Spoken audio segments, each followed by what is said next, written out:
What's going on YouTube? So today I'm going to showcase a 1-bar Oakensoul build for the Stamina Sorcerer, updated for the Firesong DLC patch. This build is capable of pulling over 102k on the parse dummy and is a solid build for group content. In the initial setup, I'll be using mythics and trial gear, so this is not a super beginner friendly build, but rather more for endgame players who prefer 1-bar builds. Keep in mind that in the closing thoughts section, there will be a gear alternative section to mix and match sets you may have. Please use these builds as a baseline, as there are many viable gear sets and skills in the game to customize how you want to play. With that being said, here's the build. So starting off in the character sheet, I have 64 points in a stamina and I'm running the Thief Mundus. For the race, we're a Dark Elf. I think Dark Elves have some of the best passives for stamina DPS. For the food, you can run RTM Takeaway Broth as your primary food. A cheaper and almost just good alternative would be Dubious Cameron Throne. And lastly, if you're parsing or just flat out need more sustain, then Lava Foot Soup and Salt Rice is always the go-to. For the potions, because we're running Oakensoul, we have access to the major buffs that we'd get running weapon power pots. These are major brutality and major savagery, so we can opt to just run essence of stamina. Another good option for some builds might be running tri-stat potions, where it gives you magicka, health, and stamina back. Regardless of whichever potions you choose, make sure you have 3 points in a medicinal use from the alchemy skill line to benefit from the full duration of the potions. So for CP, for the blue tree, we're going to be running Exploiter, Master at Arms, Deadly Aim, and Wrathful Strikes.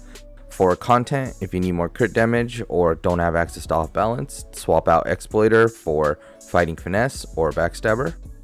For the red tree, Rejuvenation. Everything else is personal preference or content specific. So for the gear, we're going to be running 5 pieces of Pillar of Nirn paired with 5 pieces of Reliquin, 1 piece Slime Crawl, and 1 piece Oakensoul. So breaking it down in the main hand, we have a Pillar of Nirn Dagger, Nirnhone with a flame damage enchant, and the offhand Charged with a poison damage enchant. For the head, we have 1 piece Light Slime Crawl traded in Divines with a max dam enchant. For 1 piece of the body, we have Pillar of Nirn. This is in Divines with a max dam enchant as well. For the rest of the body, we have 5 pieces of Reliquin, all traded in Divines with max dam enchants. And for the jewelry, we have 2 pieces of Pillar of Nirn, both traded in Bloodthirsty with weapon damage enchants. And lastly, the Oakensoul, which is also Bloodthirsty with a weapon damage enchant.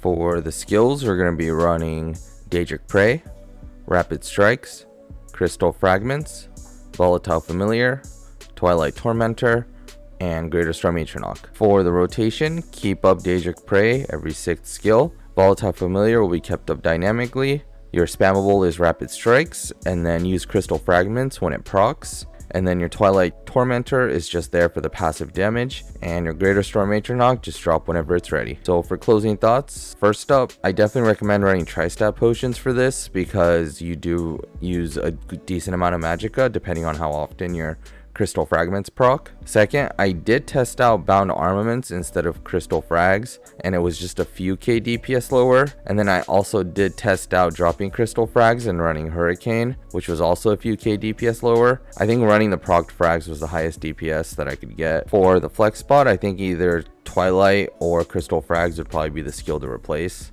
So for gear alternatives, instead of running just straight Reliquin and Pillar, you can swap it out for some sets. Some notable mentions would be Coral Riptide, although you would have to find a way to burn your stamina down. Sororia and Whirl of Depths could be good front barred. They are light armor, so you'd probably want to front bar it. Berserking Warrior can also be a good set. It comes in heavy armor, so you'd also want front bar. And if you want a budget build, then Order's Wrath and Hunting's Rage are good sets as well. And that wraps up the build explanation section this portion. As always, thank you for watching my video. If you have any questions or comments, feel free to leave them in the comment section down below, or better yet, come join our Discord. Link is in the description. As a reminder, if this video helped in any way, please help the channel grow by subscribing and liking the video. I will also have a written guide in the description for those who would prefer that. And lastly, I've also started a channel membership for those who'd like to go the extra step to help support me so I can focus on more content creation. And as always, feel free to stick around for the attached parse. If not, have a good day and see you in the next one.